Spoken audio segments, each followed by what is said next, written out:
Elevator চ্যানেলে আমি তোমাদেরকে ওয়েলকাম জানাচ্ছি। আজকে আমরা একটু অন্যরকম আলোচনা করতে বসেছি। আলোচনার বিষয় হলো আমাদেরই স্টুডেন্ট সৌভিক রায়। ওর সাথে আমাদের বিগত দিনেও চ্যানেলে তোমরা প্লেলিস্টে গেলে দেখতে পারবে আমাদের বিভিন্ন আলোচনা ওর সাথে আমরা করেছি। আমাদের খুবই একজন কৃতি ছাত্র ইনস্টিটিউটে, এবং অধ্যবসায় থাকলে সে কোন জায়গায় পৌঁছতে পারে যেটা এখনকার স্টুডেন্টের মধ্যে কমে গেছে। এবং আমরা সবসময় মার্কেটের দোষ দিই, ইন্ডাস্ট্রি নেই এখানে, এই সমস্ত যে দোষারোপগুলো করি, এগুলোকে সৌভিক রায় কীভাবে ভুল প্রমাণিত করে দিয়েছে। এবং ওর যে টার্গেট ছিল যে একদম খুব কম বাজেটের মধ্যে MBA করে কি আমি সাকসেস পাবো, সেই অ্যাচিভমেন্টটা কিভাবে হলো, এবং একদম ম্যাথ থেকে শুরু করে আমাদের কাছে একদম MBA ফাইনাল সেম অবধি এবং প্লাস প্রফেশনাল ট্রেনিংও আমাদের কাছে নিয়েছে। এই পুরো জার্নিতে ওর যে সাকসেস স্টোরি, এবং এই ডিসেম্বর মাসেরই 8 তারিখে ওর একটি বিবাহ রিসেপশন পার্টিতেও আমরা গেছিলাম। এই যে অবধি যে সাকসেস জার্নি একটা স্টুডেন্ট হিসেবে, সেইটা আমরা আলোচনা করব। আমাদের মধ্যে উপস্থিত আছেন মিস্টার সৌভিক দত্ত, আপনাকে ওয়েলকাম জানাচ্ছি। নমস্কার। এই সৌভিক রায় একটা এক্সাম্পল আমাদের কাছে, একদম ম্যাথ থেকে শুরু করে কম বাজেটের MBA পড়ে কি আমি সাকসেস পাবো, খুব সম্ভবত এখন TCS এ কাজ করছে।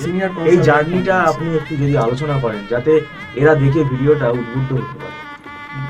অ্যাকচুয়ালি ও আমার কাছে 2017-তে আসে, বাবার সঙ্গেই আসে, এবং বলে যে আমি এরকম MBA করতে চাই, ম্যাথ দিতে চাই। তার তখন তো ম্যাথ আমি অনেক কমে পড়াতাম, 2017 সালে অফলাইন ক্লাস হতো, এবং ও একটু যে কম বাজেটের কলেজই চেয়েছিল কলকাতার মধ্যে করবে, এবং যাতে ওর ব্যাকগ্রাউন্ডটা ছিল বিকম, বোধহয় সম্ভবত পাস, অনার্স হলেও হতে পারে, কিন্তু আমার বিকম ছিল মোদ্দা কথা। এবং ও নিজেই বলেছিল যে আমি কিন্তু মধ্যম মেধা স্টুডেন্ট স্যার, আমাকে একটু খেটে করে নিতে হবে, এবং আপনি যেরকমভাবে গাইড করবেন সেরকমভাবে আমি চলব।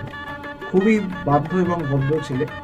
এই এখনকার যে সমস্ত ছেলে মেয়ে একটু পেছন পাকা টাইপের, নিজেদেরকে খুব এই AI ইউটিউরিয়াল এইসব লাফালাফি করে, এরকম একদমই নয়। এবং সেই জার্নি সৌভিক রায় শুরু হলো কিন্তু 17 মোটামুটি আমার কাছে যতদূর মনে হচ্ছে মে জুন থেকে জার্নিটা শুরু হলো। তারপর জুন জুলাইয়ের পর প্রিপারেশান নিয়ে ম্যাথ দিল, এবং ম্যাথ দেওয়ার পর 18 সালে যেহেতু ও ফিস কম চেয়েছিল, আমি ওকে সাজেস্ট করেছিলাম, দেখো ম্যাকআউটের তো কোনো কলেজেই খুব কিছু আহামরি প্লেসমেন্ট হয় না, টায়ার 3 কলেজ হয় না, তো তুমি যদি প্রাইভেটে করতে চাও কমের মধ্যে, আমি তাকে রিজেন্ট এডুকেশনই সাজেস্ট করেছিলাম। এবং তখন রিজেন্টের ফিসও 2018-র অ্যাডমিশন, 18-20 ব্যাচ, তো তখন রিজেন্টের ফিস মোটামুটি বোধহয় 1,85,86 সামথিং এরকম ছিল, তো কম ছিল। আমি সাজেস্ট করলাম, আরেকটু হয়তো ওদেরকে কমিয়েও দিয়েছিলাম, যিনি HOD স্যার সুব্রত বাবু ছিলেন, ওনাকে করে। তো তারপর সেখান থেকে পুরো ম্যাটের পরও সেমিস্টারটাও আমাদের কাছে পুরো first same, second same, third same, fourth sem পুরোটাই করে, এবং আপনার থেকেও এক্সেলের একটা প্রফেশনাল ট্রেনিং ও নিয়েছিল।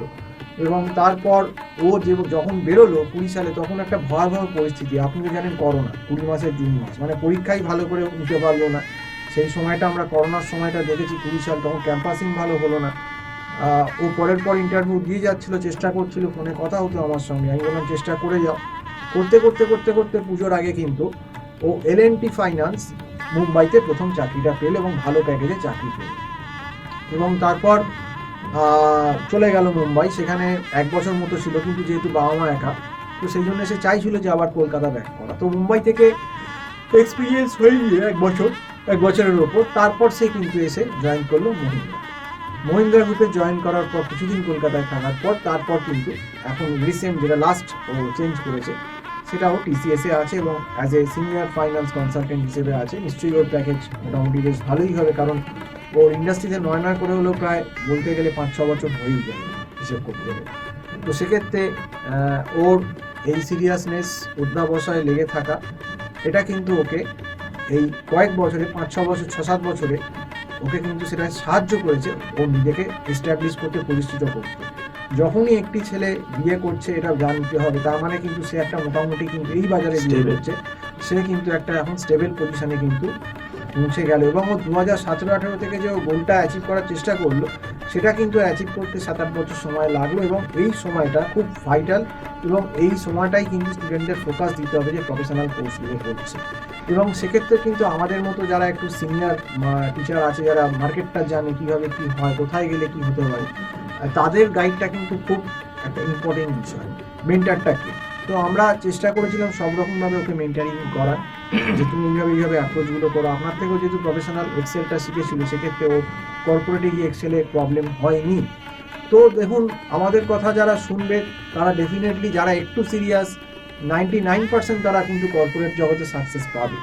আর যারা সত্যি কথা বললে আমাদের এই দেখেন গ্রুপে গালাগাল দিচ্ছে, গালাগাল আমাদের যতটুকু দিতে পারেন তাতে আমাদের কিছু এসে যাবে না, এই কাজকর্ম আমাদের হবে, তোমাদের দেখাচ্ছি। কারণ আমাদের অলরেডি কেরিয়ার বিল্ড হয়ে গেছে, আমাদের একটা স্টুডেন্ট বেসও হয়ে গেছে, আমাদের স্টুডেন্ট ঠিক এসে যাবে। সামান্য হয়তো কম বেশি, কোনো সময় একটু বেশি থাকলো, কোনো সময় একটু কম, সে তো সব জায়গাতেই হয়, সেটা নিয়ে আমরা অত চিন্তিত নই। কিন্তু আলটিমেটলি ভাই, যারা গালাগাল দিচ্ছ, করছো, বা এইসব অনেক হাবিজাবি কথা লিখেছো, প্রমাণ করো, আমাদের আর প্রমাণ করার কিছু নেই। এরকম সৌভিক রয়ের মতো স্টুডেন্ট অজস্র আছে, সব বিয়ে বাড়ি দেখাতাম না, প্রচুর স্টুডেন্টের আগে বিয়ে খেয়েছি যারা সাকসেসফুল। আজকে রিসেন্ট 8 ডিসেম্বরও রিসেপশন ছিল, আমাদের সব স্যারেদের, যারা আমাকে, চন্দন স্যার কিংবা আরেকজন স্যারও যিনি ফাইন্যান্স পড়াতেন আমাদের আগে, অন স্যারগুলো, তাকেও ইনভিটেশন করেছেন। প্রত্যেকটা স্যারকে আমাদের সঙ্গে সম্পর্ক অত্যন্ত ভালো, এবং সম্পর্কটা সেক্ষেত্রেই ভালো যে তাকে আমরা সঠিকভাবে গাইড করেছিলাম বলে, এবং সঠিকভাবে হেল্প করেছিলাম। নইলে কিন্তু কেউ কাউকে এরকম এত বছর বাদে, যে 20-তে পাস আউট হয়ে গেছে, সে কিন্তু 25-এ বিয়েবাড়ি রিসেপশনে বউ ভাতে সে আমাদের পাত্তাই দিত না, ডাকতো না। সেরকম সম্পর্কটাই আমাদের কাছে যারা স্টুডেন্টরা পড়ে, আমরা তাদেরকে যে এফোর্টটা দিই বা যে ভালোবাসাটা দিই, সেই জন্যে কিন্তু স্টুডেন্টদের সঙ্গে আমাদের এই বন্ডিংটা থেকে যায়। তো যাই হোক, সম্পূর্ণ বিয়েবাড়িটা তোমরা দেখেছো, এবং তোমাদেরকেও বলবো যে নিজেদেরকে বেশি পাকা মনে করো না, বয়সটা তোমাদের অনেক কম, তোমাদের থেকে পৃথিবীটা আমরা ডবল দেখেছি, আমি জানি যে বেশি চালাকির ফল ভালো হয় না। তো সেই জন্যই বলবো যে চালাকিটা কম করে একটু ডাউন টু আর্থ হওয়া মানে করো। এবং আমাদেরকে না নিলেও, আমাদের বলছি না, আমাদের কাছেই আসতে হবে, বারবার বলেছি। যে স্ট্রিমে পড়ছো, সিরিয়াসলি পড়াশুনো করো প্রত্যেক দিন, এবং একটা ভালো মেন্টার নাও, যদি জানাশুনো থাকে এটা অবশ্যই ভালো মেন্টারের আন্ডারে থাকো। কারণ শুধু কলেজ থেকেও তো এখন সব কিছু হয় না, ওর সময়ও হতো না, সবিতার সময়, যে জন্য আমাদের কাছে পড়েছে। তো এটাই তোমাদের বললাম। তো এই অবধি বলেই আজকে শেষ করছি। সম্পূর্ণ ভিডিওটা দেখার জন্য অসংখ্য ধন্যবাদ।